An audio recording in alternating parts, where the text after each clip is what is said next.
Il l'avait imaginée petite et délicate, avec des mains douces qui s'occuperaient de son jardin et des mots tendres qui combleraient le silence de son ranch solitaire. Mais lorsque la poussière soulevée par les roues du chariot retomba, Emmett Sloan se retrouva à lever les yeux vers une femme qui aurait probablement pu le soulever d'un seul bras. Willa Blaine mesurait 1,80 m dans ses bottes usées, avec des épaules plus larges que la plupart des hommes de la ville et des mains qui semblaient plus aptes à manier une charrue qu'une tasse de thé. La lettre dans sa poche lui parut soudain une cruelle plaisanterie, et l'alliance qu'il avait sculptée dans du chêne semblait incroyablement petite. 3 mois plus tôt, Emmett avait passé son annonce dans le journal territorial avec des mains tremblantes. Honnête éleveur cherche 12 compagnes pour la vie à la frontière. Doit apprécier les plaisirs simples et les soirées tranquilles. Il n'avait reçu qu'une seule réponse, écrite d'une écriture soignée qui parlait d'une solitude semblable à la sienne. Les lettres de Willa avaient dépeint des images de repas chaleureux et de conversations partagées, d'une personne qui comprenait le poids de la solitude qui pèse sur les fermes isolées. Pas une seule fois elle n'avait mentionné qu'elle était plus grande que la porte de sa grange. Fletcher Knox, le marchand qui avait arrangé la rencontre, s'éclaircit nerveusement la gorge en descendant du siège du conducteur. Ses yeux allaient de l'expression stupéfaite d'Emmett à la silhouette imposante de Willa. La femme elle-même semblait tout aussi surprise, sa posture assurée vacillant en découvrant la frêle carrure d'Emmett et la façon dont il devait tendre le cou pour croiser son regard. Pendant un instant, ils restèrent tous les trois figés dans la cour poussiéreuse, comme des acteurs qui auraient oublié leur texte.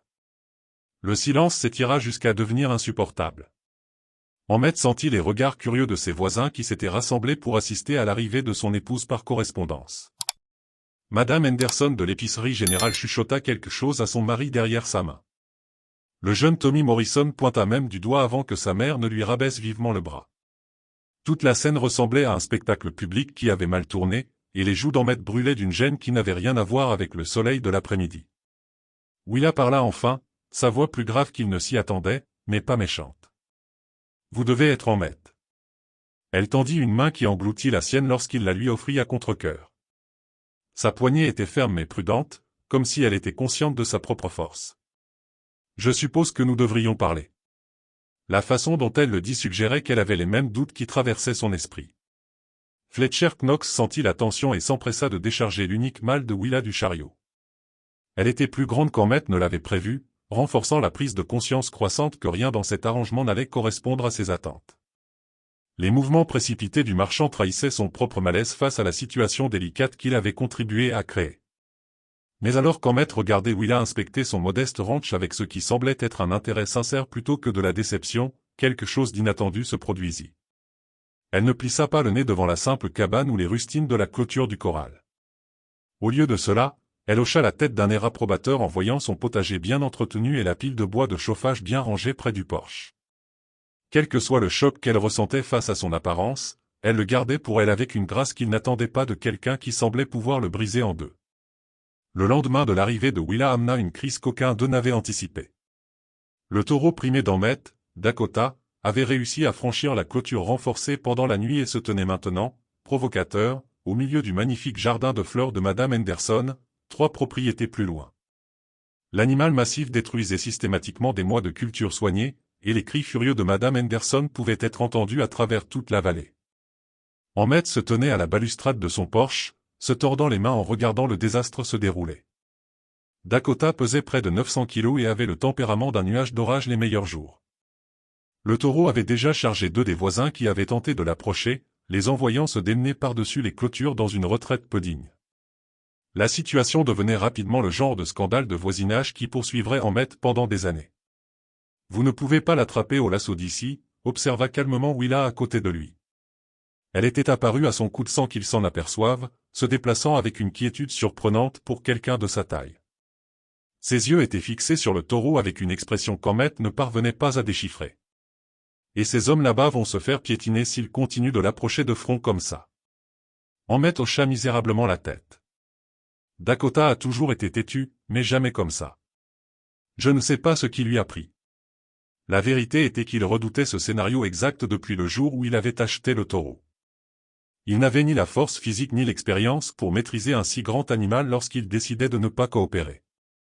La plupart de ses voisins le savaient, ce qui rendait la situation actuelle encore plus humiliante.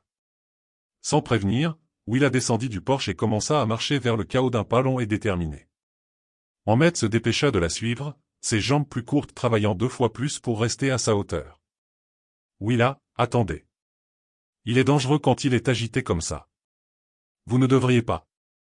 Mais elle était déjà à mi-chemin du champ, son attention entièrement concentrée sur le taureau déchaîné.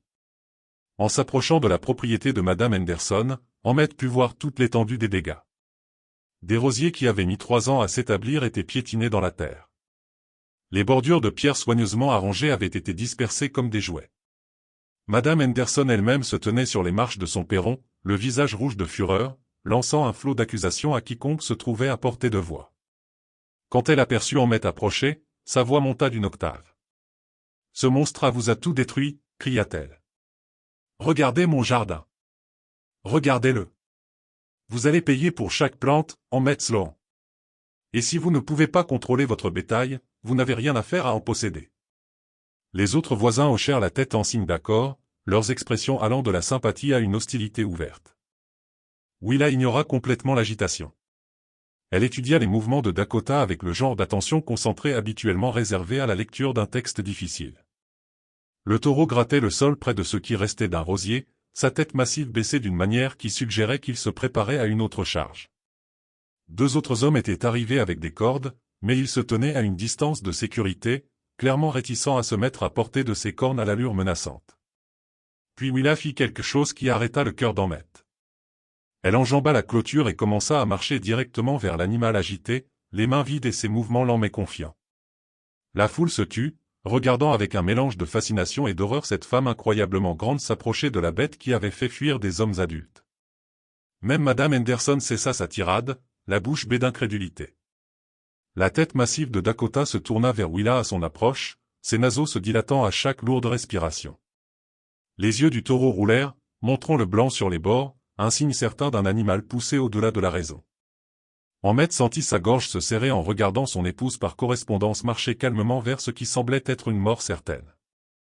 Chaque instinct lui hurlait de l'appeler, de l'arrêter, mais quelque chose dans ses mouvements délibérés le laissa figé sur place. Willa se mit à parler au taureau d'une voix basse et régulière qui portait juste assez loin pour qu'Ahmed en saisisse des fragments. Elle n'utilisait pas le ton sec et autoritaire que la plupart des gens employaient avec le bétail.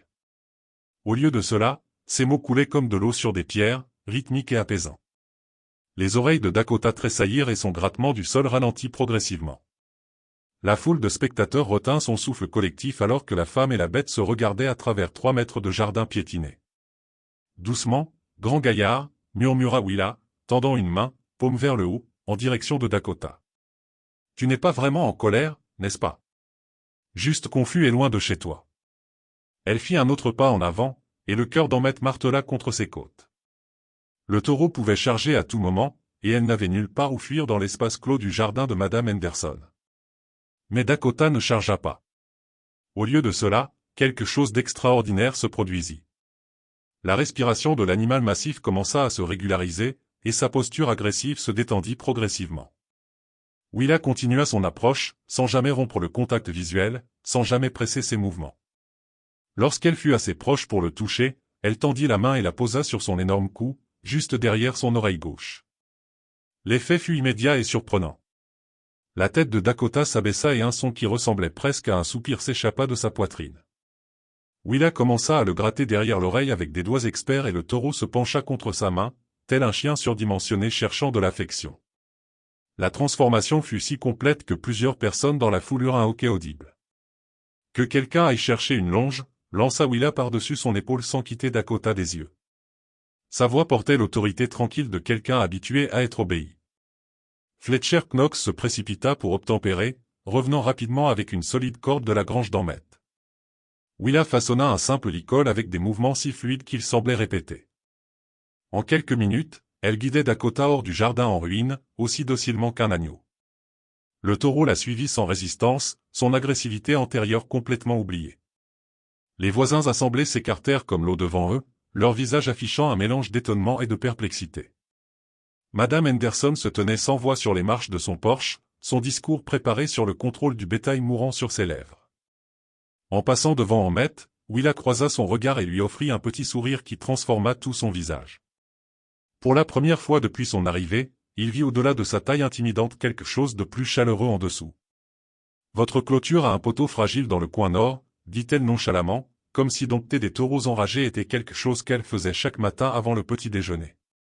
Nous devrions probablement réparer ça avant qu'il ne décide de faire une autre promenade.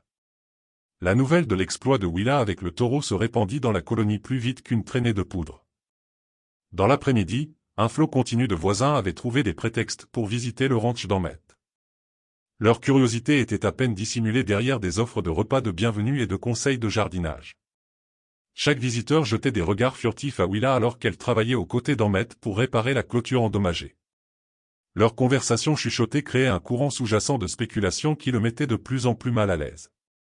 L'attention atteignit son paroxysme lorsque Samuel Morrison arriva avec ses 3 fils, soi-disant pour aider avec la clôture, mais clairement plus intéressé par voir de plus près la femme qui avait dompté Dakota à main nue. Morrison était le genre d'homme qui mesurait tout par la force physique et trouvait Emmett déficient sur la plupart des points. Sa présence donnait toujours à Emmett l'impression d'être plus petit qu'il ne l'était déjà. « J'ai entendu dire que votre ami a le tour avec le bétail », commenta Morrison, s'appuyant contre le poteau de clôture avec une nonchalance étudiée. Ces garçons se placèrent derrière lui comme un public, les yeux fixés sur Willa alors qu'elle enfonçait des poteaux dans le sol dur avec de puissants coups d'une lourde masse. Chaque coup enfonçait le poteau plus profondément qu'Emmett n'aurait pu le faire avec 2 fois plus de coups. Emmett sentit la chaleur lui monter au cou alors que les sous-entendus de Morrison devenaient clairs. L'homme remettait en question la capacité d'Emmett à subvenir aux besoins et à protéger une femme aux capacités évidentes de Willa. C'était le même doute qui rongeait sa propre confiance depuis son arrivée. Mais l'entendre exprimé par quelqu'un d'autre le rendait 2 fois plus cuisant. Willa a grandi dans un ranch de bétail au Montana, répondit Emmett, essayant de garder sa voix stable. Elle s'y connaît en animaux. C'était vrai pour autant qu'il le sache, bien qu'il n'ait appris ce fait que ce matin-là, lorsqu'elle l'avait mentionné en examinant le tempérament de Dakota. Ses lettres avaient parlé de son désir d'une vie tranquille, mais elles n'avaient jamais détaillé les expériences qu'il avait façonnées en quelqu'un capable de maîtriser un taureau de 900 kilos sans sourciller. Le fils aîné de Morrison, un jeune homme costaud de 19 ans, s'avança avec le genre d'assurance que procure une vie sans défi physique. Peut-être qu'elle aimerait de l'aide avec cette tarière, proposa-t-il, sa voix portant la supposition que son aide serait à la fois la bienvenue et nécessaire. Ça a l'air d'un travail pénible pour. Il s'interrompit, réalisant apparemment que commenter le genre de Willa n'était peut-être pas judicieux, étant donné ce dont ils avaient tous été témoins ce matin-là. Willa leva les yeux de son travail, la sueur brillant sur son front malgré la température relativement fraîche. Son expression était polie mais distante alors qu'elle considérait l'offre du jeune homme. « J'apprécie l'intention, dit-elle, mais j'ai trouvé mon rythme maintenant. Il vaudrait peut-être mieux que vous aidiez Emmett à tendre le fil de fer. » Son ton était parfaitement agréable, mais il y avait quelque chose qui décourageait toute autre offre d'assistance.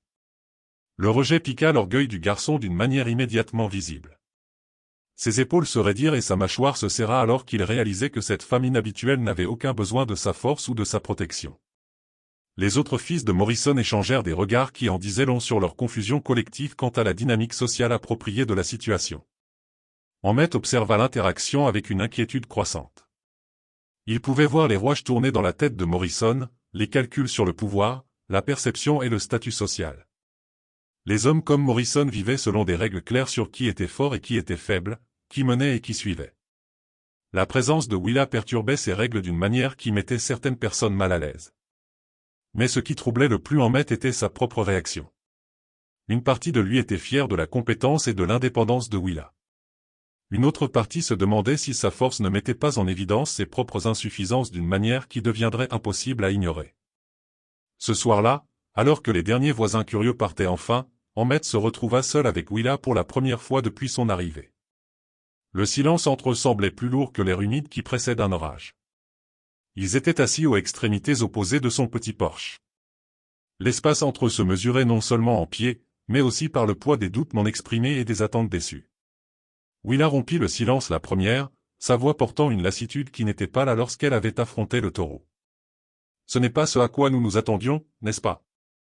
Elle ne le regardait pas en parlant, mais fixait l'horizon qui s'assombrissait où les premières étoiles commençaient à apparaître. Son profil était fort et anguleux, rien de semblable au trait délicat qu'il avait imaginé pendant ces longs mois de correspondance. Emmett bougea mal à l'aise sur sa chaise, le bois grinçant sous son faible poids. « J'aurais dû être plus précis dans mes lettres, admit-il, bien qu'en le disant, il ne fut pas sûr de ce qu'il aurait pu écrire exactement. Qu'il était plus petit que la plupart des hommes, qu'il se sentait parfois perdu sur son propre ranch, qu'il avait passé l'annonce non par confiance, mais par une solitude désespérée. À quel sujet?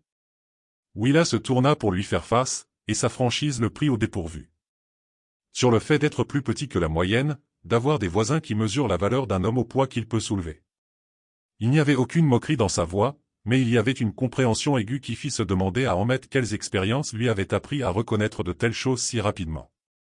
L'honnêteté de sa question exigeait une réponse tout aussi honnête. Sur le sentiment de ne pas être assez, dit-il doucement. Pas assez fort, pas assez grand, pas assez homme pour cette vie que j'essaie de construire. L'aveu flotta dans l'air entre eux comme la fumée d'un feu mourant. Acre et impossible à reprendre. Willa resta silencieuse un long moment, ses doigts tambourinant un rythme lent contre le bras de sa chaise. Quand elle parla enfin, sa voix avait une douceur qui le surprit. Vous savez ce que j'ai vu aujourd'hui quand vous m'avez regardé avec Dakota? Elle n'attendit pas sa réponse. J'ai vu un homme qui se souciait plus de ma sécurité que de sa propre gêne. La plupart des hommes m'auraient arrêté, auraient insisté pour s'en occuper eux-mêmes, même s'ils s'étaient blessés dans le processus. Ahmed sentit quelque chose se desserrer dans sa poitrine, bien qu'il ne sût pas s'il s'agissait de soulagement ou de quelque chose de plus compliqué. Et ce que j'aurais dû écrire, poursuivit Willa, c'est que je suis fatigué d'être vu comme une curiosité ou un défi. Que j'ai passé ma vie à voir les gens supposer que je dois chercher quelqu'un contre qui prouver ma force. Cette révélation changea quelque chose de fondamental dans la façon dont Ahmed voyait leur situation. Toute la journée, il s'était concentré sur ce qui lui manquait, sur le fait qu'il n'était pas à la hauteur d'une norme imaginaire. Mais les mots de Willa suggéraient qu'elle avait ses propres fardeaux à porter, ses propres raisons de chercher une vie loin des jugements des autres. Alors, qu'est-ce qu'on fait maintenant? Demanda-t-il, une curiosité sincère remplaçant l'anxiété qui l'avait tourmenté depuis son arrivée. Willa sortit de la poche de sa robe un morceau de papier plié qui semblait usé par de multiples manipulations. Vous souvenez-vous de ce que vous avez écrit dans votre troisième lettre? Demanda-t-elle, le dépliant soigneusement à la faible lumière du porche. Vous avez dit que vous pensiez qu'un vrai partenariat signifiait que deux personnes se rendaient mutuellement plus fortes, pas qu'une personne rabaissait l'autre. Ahmed se souvenait d'avoir écrit ces mots, bien qu'il lui ait semblé presque follement idéaliste lorsqu'il les avait écrits à la lueur de la lampe des mois auparavant. Il avait craint qu'un tel sentiment puisse faire fuir les candidates potentielles qui s'attendaient à des arrangements plus traditionnels. En les entendant citer maintenant, il sonnait comme une promesse qu'il n'était pas sûr de savoir comment tenir. Je le pensais quand je l'ai écrit, dit-il lentement. Mais je ne suis pas sûr de comprendre à quoi cela ressemblerait en pratique. Il fit un geste vers la clôture qu'ils avaient réparée ensemble, où sa compétence avait été si évidente à côté de ses propres difficultés. Aujourd'hui m'a fait réaliser à quel point j'ignore beaucoup de choses sur ma propre terre, mes propres animaux. Willa replia la lettre et la rangea, mais pas avant qu'Ahmed n'aperçoive d'autres papiers dans sa poche. D'autres de ces lettres, réalisa-t-il, conservées et apparemment relues suffisamment pour montrer des traces d'usure. La pensée que ces mots avaient été assez importants pour être préservés lui donna une bouffée inattendue de quelque chose qui aurait pu être de l'espoir. Vous savez ce que j'ai remarqué aujourd'hui? Demanda Willa, se déplaçant sur sa chaise pour lui faire face plus directement. Quand Dakota s'est échappé, vous n'avez pas couru chercher de l'aide auprès de Morrison ou des autres hommes. Vous êtes venu me trouver. Cela me dit quelque chose sur qui vous êtes quand les faux-semblants tombent. Ahmed n'avait pas réfléchi à ses actions en ces termes. Mais elle avait raison.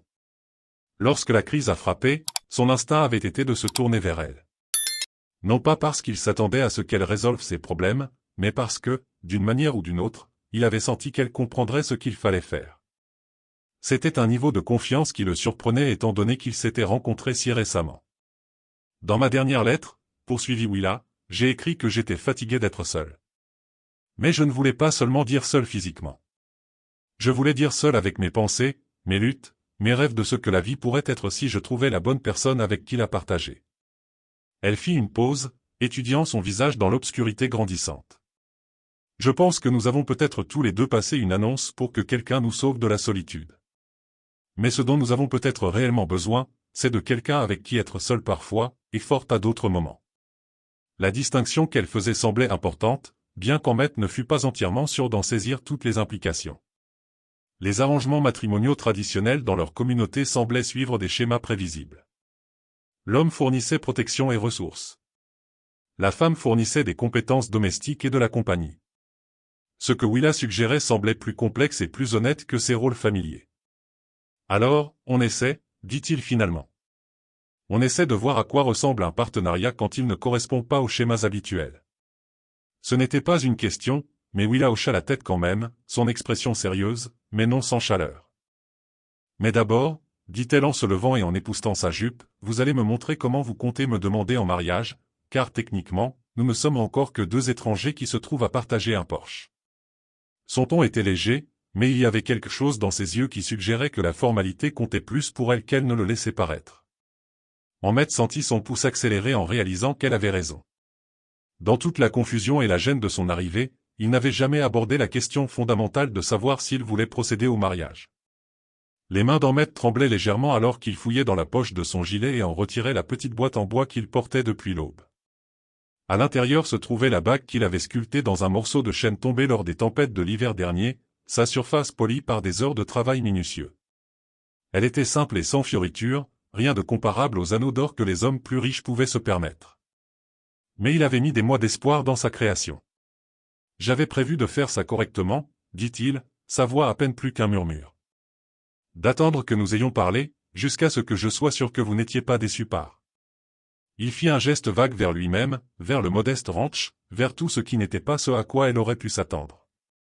Willa s'approcha, assez près pour qu'il puisse sentir l'odeur honnête du travail acharné sur ses vêtements et voir la curiosité sincère dans ses yeux alors qu'elle regardait la bague.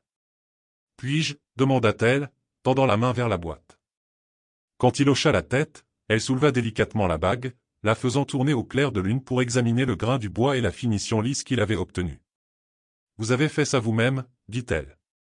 Ce n'était pas une question. Sa voix contenait une note qui aurait pu être de l'émerveillement.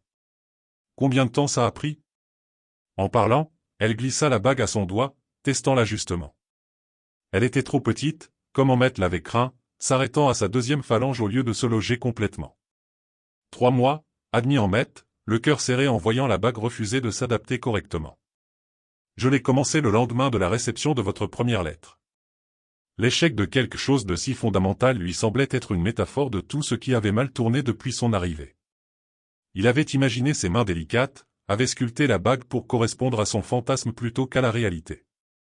Mais au lieu de la déception, le visage de Willa montra quelque chose de totalement inattendu. Elle sourit. Un vrai sourire qui transforma complètement ses traits. 3 mois, répéta-t-elle doucement. Vous avez passé 3 mois à fabriquer quelque chose pour une femme que vous n'aviez jamais rencontrée, en vous basant sur rien d'autre que des lettres et de l'espoir. Elle baissa les yeux sur la bague, toujours perchée sur sa phalange. Savez-vous ce que cela me dit sur qui vous êtes? Ahmed secoua la tête, ne faisant pas confiance à sa voix.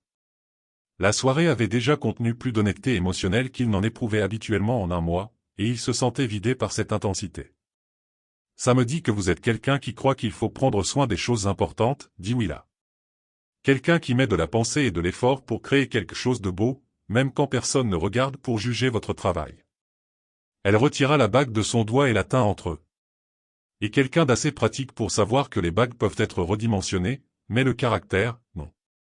Cette simple déclaration frappa Ahmed avec une force inattendue.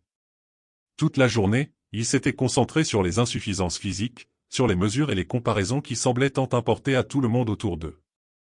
Mais Willa suggérait qu'il y avait d'autres façons de mesurer la valeur, d'autres types de forces qui pourraient avoir plus d'importance à long terme. Alors, c'est un oui, demanda-t-il, la question sortant plus incertaine qu'il ne l'avait voulu. La réponse de Willa ne vint pas en mots, mais en action. Elle prit les mains d'Ahmed dans les siennes, plus grandes, et plaça la bague en bois dans sa paume, puis guida ses mains pour qu'elles se referment autour. « Demandez-moi correctement, dit-elle, sa voix douce mais ferme. Pas parce que vous pensez que vous devriez ou parce que nous avons conclu un arrangement par lettre, mais parce que vous le voulez. » Ahmed leva les yeux vers son visage, la voyant vraiment pour la première fois depuis qu'elle était descendue du chariot de Fletcher Knox.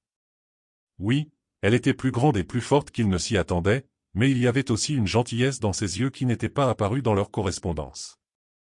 Il y avait de l'intelligence, de l'humour, et quelque chose qui ressemblait étrangement à de l'affection malgré leur brève connaissance. « Willa Blaine, dit-il, sa voix devenant plus assurée à chaque mot. « Voulez-vous m'épouser? Pas à cause des lettres ou des arrangements ou de ce que les autres attendent, mais parce que je pense que nous pourrions construire quelque chose de bien ensemble. Quelque chose qu'aucun de nous ne pourrait construire seul. Oui, dit-elle simplement, et le mot flotta dans l'air du soir entre eux comme une promesse. Mais j'ai des conditions. La joue fit se contracter l'estomac d'Emmet, mais son expression resta chaleureuse. Je veux que nous redimensionnions cette bague ensemble. Je veux apprendre à travailler le bois, et je veux que vous m'appreniez. Et je veux que vous me laissiez vous enseigner des choses sur le bétail et les chevaux et tout ce que je sais qui pourrait être utile ici. Le soulagement qui inonda Emmet fut si intense qu'il faillit lui donner le vertige. Ces conditions n'étaient pas des exigences pour qu'il change qui il était, mais des invitations à partager des connaissances et des compétences. J'aimerais ça, dit-il. Tout ça. 6 mois plus tard, alors que l'automne peignait la vallée de teintes d'or et de cramoisie, Emmet et Willa se tenaient devant leurs voisins dans la petite église de la communauté. La bague en bois, maintenant à la bonne taille et accompagnée d'une alliance assortie que Willa avait sculptée pour Emmet, reposait confortablement sur son doigt. Leur partenariat s'était avéré aussi peu conventionnel que leur première rencontre, mais il s'était également révélé efficace. Le ranch prospérait grâce à leurs efforts combinés. L'attention méticuleuse d'Emmet pour les détails, associée à la force physique et à l'expertise animale de Willa, avait transformé la modeste ferme en l'une des plus productives de la région. Dakota, désormais correctement contenue par des clôtures renforcées, avait engendré plusieurs veaux qui promettaient d'être aussi impressionnants que leur père, mais considérablement plus faciles à gérer. Plus important encore, Emmet avait découvert que la force revêtait de nombreuses formes. S'il ne pourrait jamais égaler la capacité de Willa à maîtriser un taureau têtu ou à fendre des poteaux de clôture d'un seul coup, sa patience et son approche méthodique lui avaient appris la valeur de la planification et de la réflexion avant d'attaquer les problèmes avec la force brute. Les chuchotements et les spéculations de leurs voisins avaient progressivement cédé la place au respect et même à une touche d'envie. D'autres couples de la communauté avaient commencé à remarquer comment Emmet et Willa travaillaient ensemble. Comment ils se consultaient sur les décisions. Comment ils semblaient sincèrement apprécier la compagnie de l'autre, même pendant les tâches banales de la vie quotidienne. Alors qu'ils prononçaient leurs vœux en cette fraîche matinée d'octobre, Emmet aperçut Samuel Morrison dans l'assemblée. L'homme qui avait autrefois mis en doute la capacité d'Emmet à subvenir aux besoins d'une telle femme hocha maintenant la tête d'un air approbateur alors que le couple promettait de s'honorer et de se soutenir mutuellement à travers les défis à venir. L'arrangement de mariage par correspondance qui les avait réunis était maintenant oublié, remplacé par quelque chose de bien plus précieux, un partenariat fondé sur le respect mutuel, la responsabilité partagée et le genre d'amour qui naît de la capacité à voir et à accepter véritablement une autre personne exactement telle qu'elle est. Si vous avez aimé cette histoire, cliquez sur la vidéo qui s'affiche à l'écran maintenant pour regarder un autre conte inoubliable où des rencontres inattendues changent tout dans la frontière sauvage. N'oubliez pas de vous abonner et d'envisager un super chat pour nous aider à continuer à vous proposer d'autres histoires comme celle-ci. Votre soutien est tout pour nous.